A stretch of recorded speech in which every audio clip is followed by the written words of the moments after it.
नमस्कार. आजचा हा जो व्हिडिओ आहे तो आयुर्वेदिक वैद्यांच्या समोर बसल्यानंतर तुम्ही हिस्ट्री कशा पद्धतीने द्यायची आहे आणि कंप्लेंट्स कशा पद्धतीने सांगायचे आहेत याविषयी आपण केलेला आहे. बहुतांश वेळा माझा अनुभव असा आहे की रुग्ण जे असतात ते ॲलोपॅथी वैद्यांच्या समोर जसे बसतात आणि त्यांच्याकडे जसे हिस्ट्री देतात त्या पद्धतीने हिस्ट्री ती आयुर्वेदिक वैद्यांना देतात. म्हणजे फक्त काही कंप्लेंट सांगितले जातात आणि त्यांना असं वाटतं की झालं आणि त्याच्यानंतर वैद्यांनी औषधं लिहावी असं त्यांना वाटत असतं. पण आयुर्वेदिक चिकित्सा पद्धती आणि ॲलोपॅथिक चिकित्सा पद्धती याच्यामध्ये खूप भिन्नता असल्यामुळं आयुर्वेदिक वैद्यांना जी हिस्ट्री आपण देतो किंवा कंप्लेंट्स जे आपण काही सांगतो त्या अतिशय वेगळ्या पद्धतीने सांगायच्या आहेत. त्याविषयी आपण आता मार्गदर्शन घेऊया. सर्वप्रथम तुम्ही वैद्यांच्या समोर बसल्यानंतर तुमच्या ज्या चीप कंप्लेंट्स आहेत, ज्या मुख्य तक्रारी आहेत, ज्याच्यासाठी तुम्ही डॉक्टरांच्याकडे आलाय त्या तुम्ही सांगायच्या असतात. त्या सांगितल्यानंतर त्या पण सांगत असताना कशा सांगायच्या आहेत की त्या कंप्लेंट्स कधीपासून आहेत, ड्युरेशन त्या कंप्लेंट्सचं काय आहे, त्या कंप्लेंट तुम्हाला किती तीव्रतेच्या आहेत, त्याची तीव्रता म्हणजे त्या थोड्या प्रमाणात असतील किंवा मध्यम स्वरूपात असतील किंवा तीव्र स्वरूपात असतील, त्यातल्या तीव्र स्वरूपातल्या कंप्लेंट कोणत्या, त्या किती दिवसापासून आहेत ह्या सांगणं गरजेचं आहे. त्याच्यानंतर मागील इतिहास तुमचा जो आजाराचा आहे, ज्यावेळेस नवीन पेशंट तुम्ही वैद्यांकडे येतात त्यावेळेस मागचा इतिहास पण सांगणं गरजेचं आहे. ऑपरेशन्स झाले असतील तर ती किती वेळा झाली असतील, किती वेळा झाले किंवा कधी कधी झालेत हे सांगणं गरजेचं आहे. त्याचबरोबर उपचार जर ॲलोपॅथिक तज्ज्ञांच्या अंडर तुमचा चालू असेल तर ती औषधं कोणती कोणती आहेत त्याच्या फाईल्स डॉक्टरांना दाखवणं, त्या औषधांचे डिटेल्स देणं हे सुद्धा गरजेचं आहे. बऱ्याच वेळा डॉक्टरांना हिस्ट्री देत असताना रुग्णांना असं वाटतं की हे आयुर्वेदिक डॉक्टर आहेत, यांना ॲलोपॅथीचं काय सांगायची गरज नाही, ते आपलं चालू ठेवायचं आणि वैद्यांकडे जाऊन मुख्य तक्रारी सांगितल्या की झालं, वैद्य औषध देतील असं त्यांना वाटतं. पण तसं नसतं. प्रत्येक गोष्टींचा संबंध हा एकमेकाशी असतो. ॲलोपॅथिक औषधांचा सुद्धा संबंध वेगवेगळ्या आजारांशी असू शकतो. त्यामुळे तो तपासणं वैद्यांना गरजेचं असतं. त्यामुळे आपण वैद्यांना याची माहिती देणं अत्यंत गरजेचं आहे. त्याचबरोबर ऑपरेशन्स ज्या तारखा आहेत, ऑपरेशन कधी कधी झाले आहेत, किती किती वर्षांना ऑपरेशन झाले आहेत. समजा 3 ऑपरेशन झाले असतील तर पहिलं कुठलं झालं, दुसरं कुठलं झालं, तिसरं कुठलं झालं हे सांगणं गरजेचं आहे. तुम्हाला समजा 3-4 आजार असतील तर त्या आजारांचा क्रम सांगणं गरजेचं आहे की प्रथम कोणता आजार निदान झाला, द्वितीय कोणता झाला, तृतीय कोणता झाला हेही सांगणं गरजेचं आहे. ही सर्व पूर्व इतिहास आणि मुख्य तक्रारी याची माहिती देऊन झाल्यानंतर बऱ्याच रुग्णांना असं वाटतं की याच्या पलीकडे आता काही सांगायचं नाही. तर त्याच्यानंतर सुद्धा प्रत्येक वेळेस म्हणजे तुम्ही पहिल्यांदा वैद्यांकडे गेल्यावर तर सांगायचं आहे, पण त्याच्यानंतर फॉलोअपला ज्यावेळेस 2-3 महिने तुम्ही औषध चालू ठेवता त्यावेळेस पण सांगणं गरजेचं आहे. तर त्यावेळेस काय काय सांगायचं आहे की मलप्रवृत्ती कशी आहे, म्हणजे उदाहरणार्थ मलप्रवृत्ती ही कशी होणं हे वैद्यकीयदृष्ट्या आयुर्वेदिकदृष्ट्या अत्यंत महत्त्वाचं आहे. तुम्हाला टॉयलेटला रोज सकाळी होते का, ती किती प्रमाणात होते, त्यावेळेस तुम्हाला त्या प्रवाहन म्हणजे त्याला कुंतावं लागतं आहे का, प्रेशर द्यावं लागतं आहे का सहज होते, दिवसातून तुम्ही किती वेळा जाता. बऱ्याच वेळा ही तक्रार रुग्ण नॉर्मल आहे असं समजून गैरसमजातून ती सांगत नाहीत किंवा त्याची काही तक्रार नसेल तरी तक्रार सांगत नाहीत. ॲक्च्युली प्रत्येक व्यक्तीला कॉन्स्टिपेशन काही प्रमाणात असतं. कॉन्स्टिपेशन कशा पद्धतीचं आहे हे सुद्धा सांगणं गरजेचं आहे. म्हणजे तुम्हाला टॉयलेटला जाताना कळ करून संडासला येते का सकाळी वेग येतच नाही, किंवा तुम्ही रात्री टॉयलेटला जाताय का, दुपारी जाताय का, बारीक सारीक बऱ्याच गोष्टी आहेत त्या सांगणं अत्यंत गरजेचं आहे. मूळव्याधाचा इतिहास असेल तर तोही सांगणं गरजेचं आहे. मूळव्याध असेल, फिशर असेल किंवा बगंदर असेल हे सांगणं गरजेचं आहे. त्याचबरोबर मलप्रवृत्ती कशी होती याची डिटेल माहिती दरवेळेस द्यायची. पुढच्या वेळेस फॉलोअपला आल्यानंतर सुद्धा मलप्रवृत्ती कशी झाली, औषधामुळे जास्त प्रमाणात झाली का, कमी झाली का. बऱ्याच वेळा आयुर्वेदिक वैद्य ही विरेचन देत असतात, तर विरेचन सम्यक प्रमाणात झालं आहे का नाही हे सुद्धा सांगणं गरजेचं आहे. पचनसंस्था तुमची कशी आहे, म्हणजे तुमचा अग्नी कसा आहे हे सांगणं गरजेचं आहे. अग्नी जो असतो तो अत्यंत आयुर्वेदिक चिकित्सेमध्ये महत्त्वाचा असतो.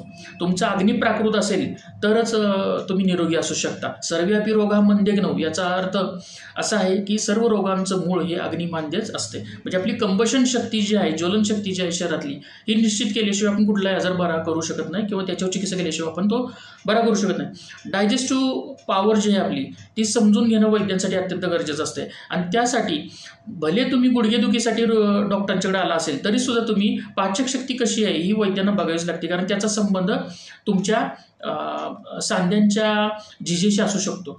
तर सांगत असताना काय सांगायचं आहे डायजेस्टिव्ह पचन सांगताना की बाबा पचनमध्ये गॅस होतोय का तुम्हाला, गॅस होत असेल तर तो क्रॉनिक आहे का आता थोडंफार होतोय किंवा डेली होतोय, त्यानंतर अम्लपित्त आहे का, छातीत जळजळ होते का, पोटामध्ये दाह होतोय का, उदरदाह आहे का, आगाग होते का, या सगळ्या बारीक तक्रारी पचनाच्या सांगणं अत्यंत गरजेचं आहे.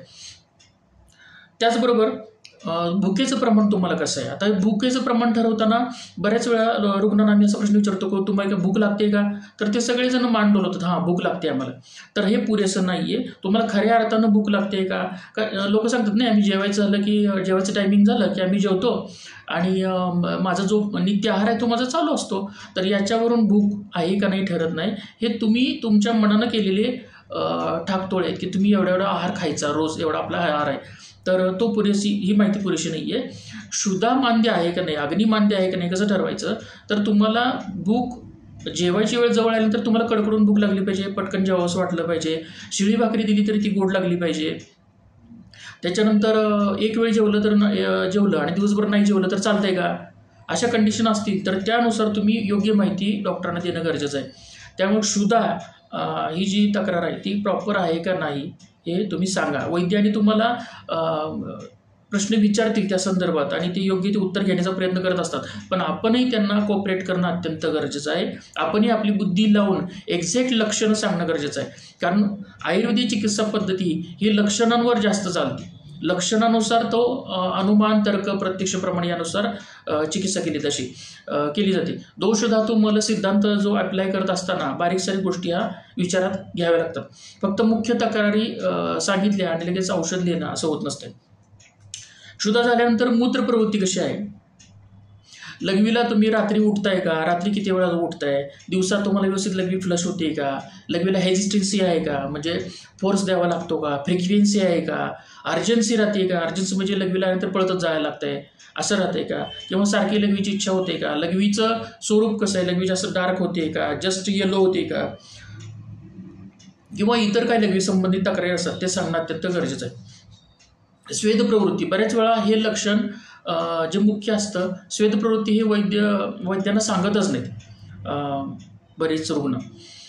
तर स्वेद प्रवृत्ती कशी होती, तुम्हाला उष्णतेमध्ये जास्त स्वेटिंग होत आहे का, कमी स्वेटिंग होत आहे का, स्वेटिंग अजिबात होत नाही, थोडंसं उकडलं तरी स्वेटिंग होत आहे, किंवा मला काही स्वेटिंगची तक्रार कधीच नाही, स्वेदाला दुर्गंधी आहे का, दुर्गंधीयुक्त स्वेद येतोय का, परफ्यूम जास्त वापरायला लागत आहेत का, हे सांगणं अत्यंत गरजेचं आहे. त्याच्यानुसार तुम्हाला मलांची परीक्षा ही आयुर्वेदामध्ये होत असते. पुरुष मूत्र आणि स्वेद झाल्यानंतर निद्रेचं स्वरूप, निद्रा तुम्हाला योग्य आहे का नाही. बरेच लोक सांगतात आम्हाला व्यवस्थित निद्रा आहे, ॲक्च्युली ते जागसूत झोपत असतात. बऱ्याच वेळेस माझा अनुभव असा आहे की ते त्यांना झोप नीट नसते, तरी पण आम्ही इथं विचारलं तर झोप व्यवस्थित आहे का, तर हां झोप व्यवस्थित आहे असं सांगितलं जातं. ॲक्च्युली त्यांना झोप व्यवस्थित नसते, साऊंड स्लीप त्यांना होत नसते. अलर्ट स्लीप राहणे किंवा थोडंसं काही झालं की लगेच जाग येणे, आवाज आला की जाग येणे, ही स्लीप नॉर्मल नाही आहे. तुम्ही अलर्ट मोडमध्ये स्लीपमध्ये झोपत असाल तर तुम्ही कंप्लीट जी स्लीप आहे ती तुम्हाला होत नाही. त्याच्यामुळे तुम्ही निद्रेची माहिती व्यवस्थित सांगणं गरजेचं आहे.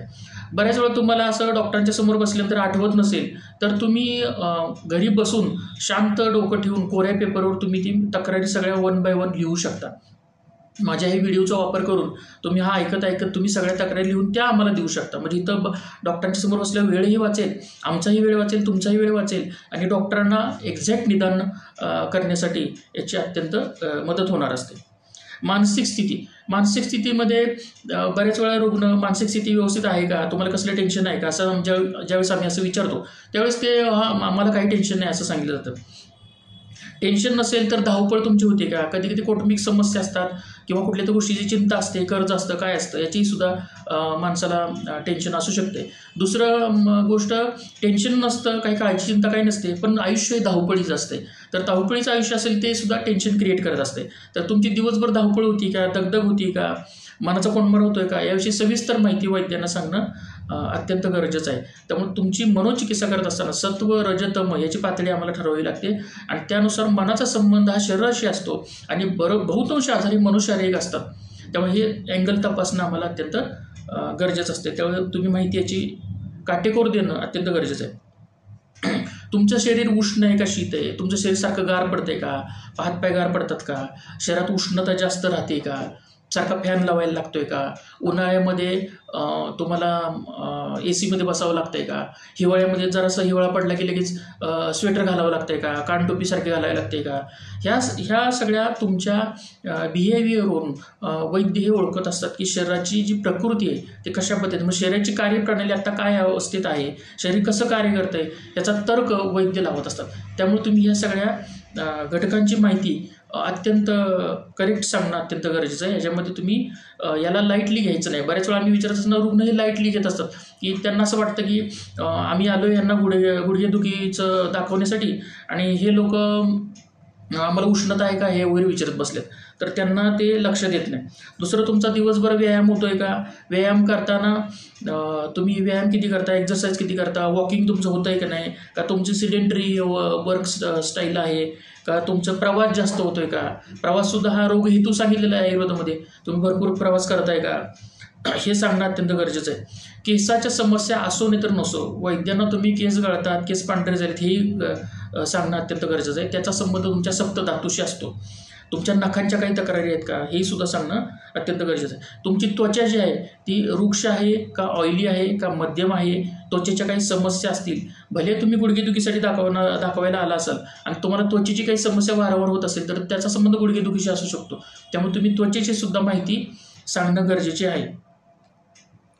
त्याच्यानंतर आहाराच्या तुमच्या हॅबिट्स कशा आहेत, तुमच्या वेळा कशा आहेत जेवणाच्या, तुम्ही आहार शांतपणे चावून व्यवस्थित खाता का, वेळेवर जेवता का, हॉटेलिंग किती होतं आहे, त्याच्यानंतर शाकाहारी आहे का मांसाहारी आहे, मांसाहारामध्ये आम्ही फक्त मांसाहारी आहे एवढं म्हणून थांबायचं नाही. बऱ्याच वेळेस मला खूप गोष्टी ह्या खटकलेल्या आहेत की बऱ्याच वेळा रुग्णांना मी विचारलं की तुम्ही मांसाहारी का शाकाहारी आहे, तर ते म्हणतात आम्ही मांसाहारी आहे, तिथंच थांबतात ते. मांसाहारामध्ये पण प्रकार आहेत ना, तुम्ही मांसाहार कोणत्या प्रकारचं घेताय, तुम्ही फिश जास्त खाताय का, मटन जास्त खाताय का, चिकन जास्त खाताय का, अंडी जास्त खाताय, हे तुम्ही डिटेलमध्ये सांगणं गरजेचं आहे. कारण फिश अंडी हे उष्ण असते, मटन हे शीत असते, त्याच्यावरून तुम्हाला कोणता व्याधी होणारे ठरत असते. जसा आहार तसंच व्याधी होत असतो, त्यामुळे आहाराचे डिटेल्स देणं गरजेचं आहे. त्याचबरोबर शाकाहारामध्ये सुद्धा तुम्ही दह्याचं प्रमाण जास्त घेताय का, दही हे रोगकारक सांगितलेलं आहे, त्याचं युक्तिपूर्वक वापर करायचा आहे. तर यासुद्धा रोग हेतू जो तुमचा आहारामध्येच असतो. मॅक्झिमम हिस्ट्री तुमच्या आहाराची तुम्ही दिली पाहिजे, अशा पद्धतीचा आमचा आहार आहे. तुम्ही ते पेपरवर लिहून आणू शकता. ज्यावेळेस तुम्ही फर्स्ट टाइम वैद्यांकडे जाता त्यावेळेस तुम्ही डिटेलमध्ये सांगणं गरजेचं आहे. दरवेळेस सांगायची काही हे गरज नाही. दरवेळेस मग वैद्य विचाराल तेवढंच फॉलोअप लागलं तुम्ही सांगू शकता.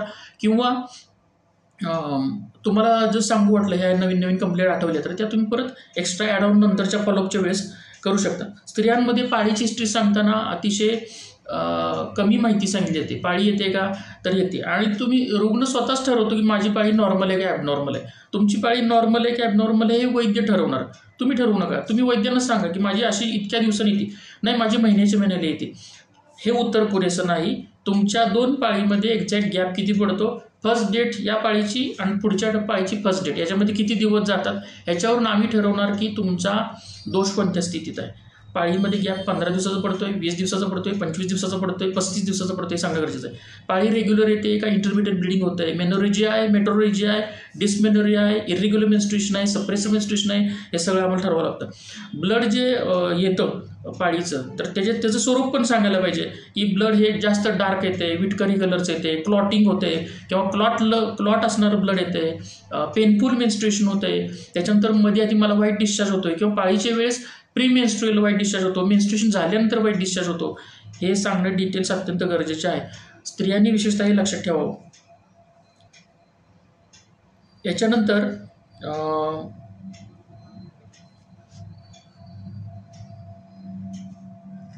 अजून एक्स्ट्रा ज्या तक्रारी आहेत ह्या तक्रारी सगळ्या सांगत असताना ह्यांचं ड्युरेशन सुद्धा सांगणं गरजेचं आहे की किती दिवस झाले ही तक्रार आहे, कोणती तक्रार कधी बंद होते, कधी चालू होते, किती दिवसापासून कोणती तक्रार सुरू आहे, हे सुद्धा सांगणं गरजेचं आहे. अशा पद्धतीने व्यवस्थित हिस्ट्री आपण वैद्यांना जर प्रॉपर पहिल्याच दिवशी ज्यावेळेस आपण तपासणीसाठी जातो त्यावेळेस जर दिली तर वैद्यांना निदान करायला सोपं पडू शकतं आणि वैद्यांना औषधांची निवड आणि संप्राप्ती आणि दोषधातू मल सिद्धांत ॲप्लाय करताना वैद्यांना मदत होते आणि आपल्या चिकित्सेचा मार्ग हा सुकर होतो आणि याचा रिझल्ट म्हणजे आपल्याला वैद्यांकडून गुण जो आहे तो हा लवकर आणि फास्ट येऊ शकतो. यासाठी हे मुद्दे लक्षात ठेवा. अजून काही याच्यात मुद्दे आहेत ते पुढच्या व्हिडिओमध्ये आपण बघू.